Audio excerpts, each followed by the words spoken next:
Chapter 2. Okonkwo had just blown out the palm oil lamp and stretched himself on his bamboo bed when he heard the ogena of the town crier piercing the still night air. Gom, gom, gom, gom, boomed the hollow metal.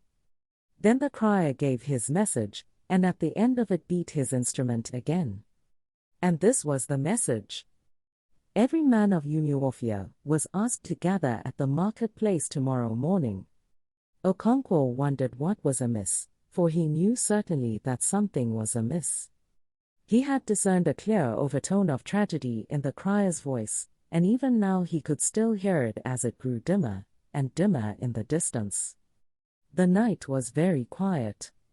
It was always quiet except on moonlight nights. Darkness held a vague terror for these people, even the bravest among them. Children were warned not to whistle at night for fear of evil spirits. Dangerous animals became even more sinister and uncanny in the dark. A snake was never called by its name at night, because it would hear. It was called a string.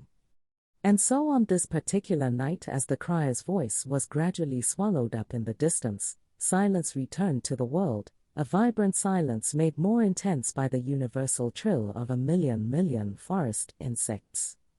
On a moonlight night it would be different. The happy voices of children playing in open fields would then be heard. And perhaps those not so young would be playing in pairs in less open places, and old men and women would remember their youth. As the Igbo say, when the moon is shining, the cripple becomes hungry for a walk. But this particular night was dark and silent. And in all the 9 villages of Umuofia, a town crier, with his ogena, asked every man to be present tomorrow morning. Okonkwo on his bamboo bed tried to figure out the nature of the emergency, war with a neighboring clan. That seemed the most likely reason, and he was not afraid of war. He was a man of action, a man of war. Unlike his father, he could stand the look of blood. In Umuofia's latest war, he was the first to bring home a human head. That was his 5th head, and he was not an old man yet. On great occasions such as the funeral of a village celebrity, he drank his palm wine from his first human head. In the morning the marketplace was full.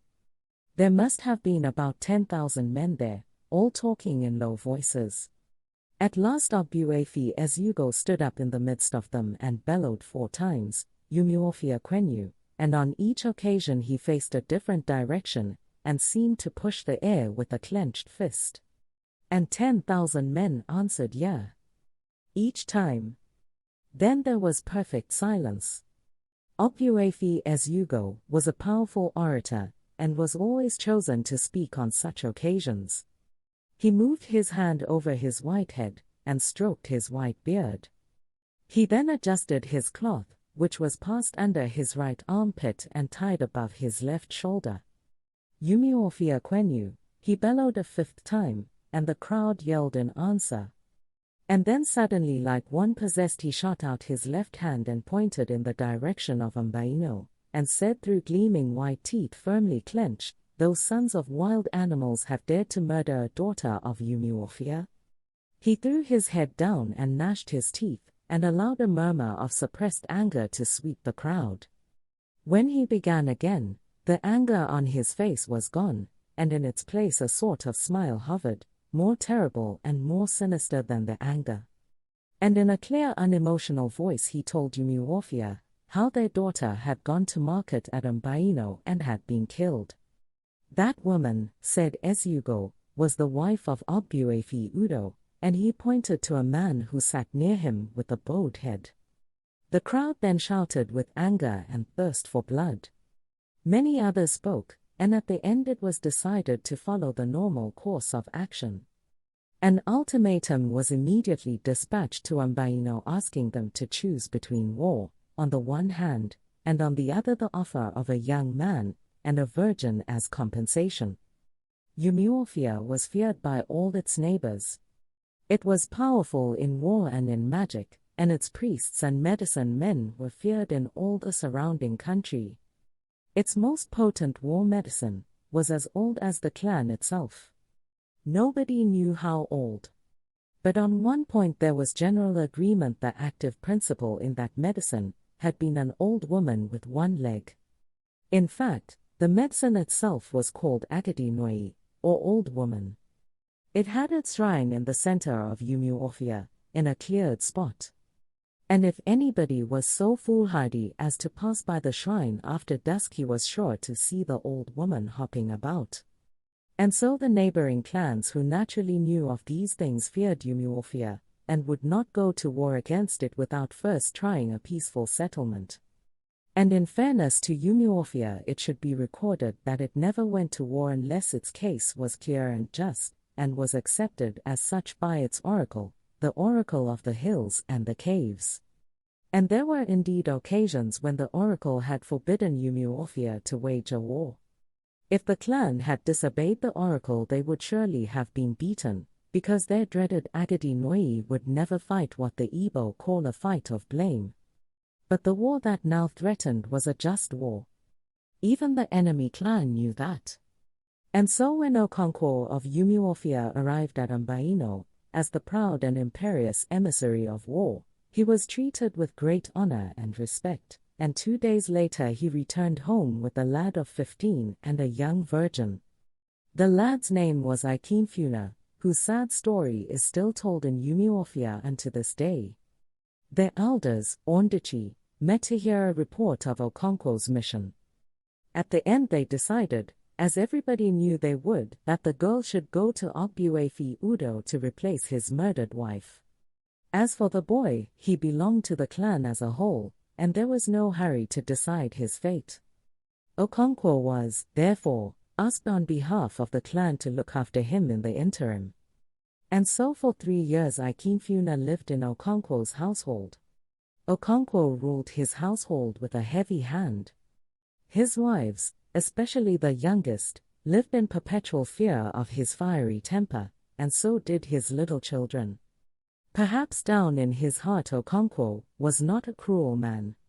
But his whole life was dominated by fear, the fear of failure and of weakness. It was deeper and more intimate than the fear of evil and capricious gods and of magic, the fear of the forest and of the forces of nature, malevolent, red in tooth and claw. Okonkwo's fear was greater than these. It was not external but lay deep within himself. It was the fear of himself, lest he should be found to resemble his father. Even as a little boy he had resented his father's failure and weakness, and even now he still remembered how he had suffered when a playmate had told him that his father was a bola.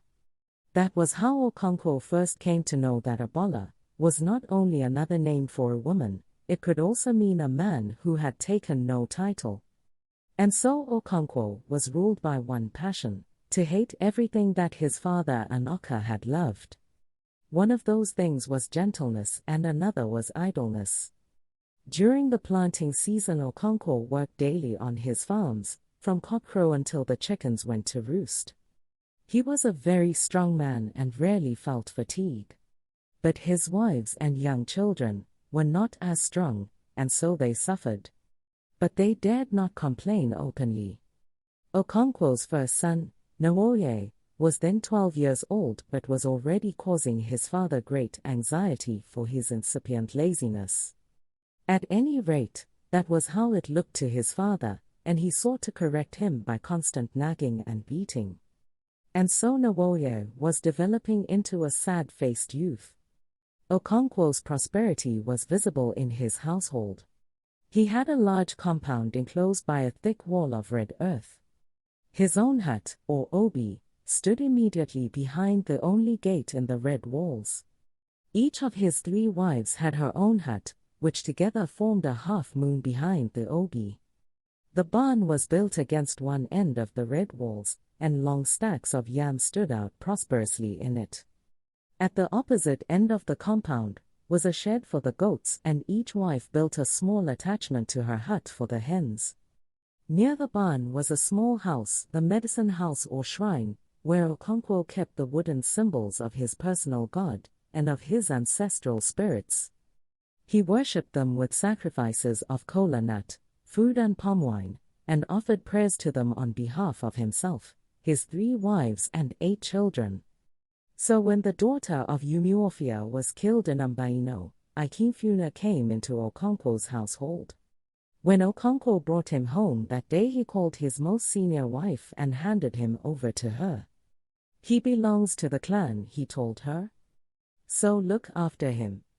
Is he staying long with us? She asked. Do what you are told, woman, Okonkwo thundered, and stammered. When did you become one of the Ndichi of Umuofia? And so Nwoye's mother took Ikemefuna to her hut and asked no more questions. As for the boy himself, he was terribly afraid. He could not understand what was happening to him or what he had done. How could he know that his father had taken a hand in killing a daughter of Umuofia? All he knew was that a few men had arrived at their house, conversing with his father in low tones, and at the end he had been taken out and handed over to a stranger. His mother had wept bitterly, but he had been too surprised to weep. And so the stranger had brought him, and a girl, a long, long way from home, through lonely forest paths. He did not know who the girl was, and he never saw her again.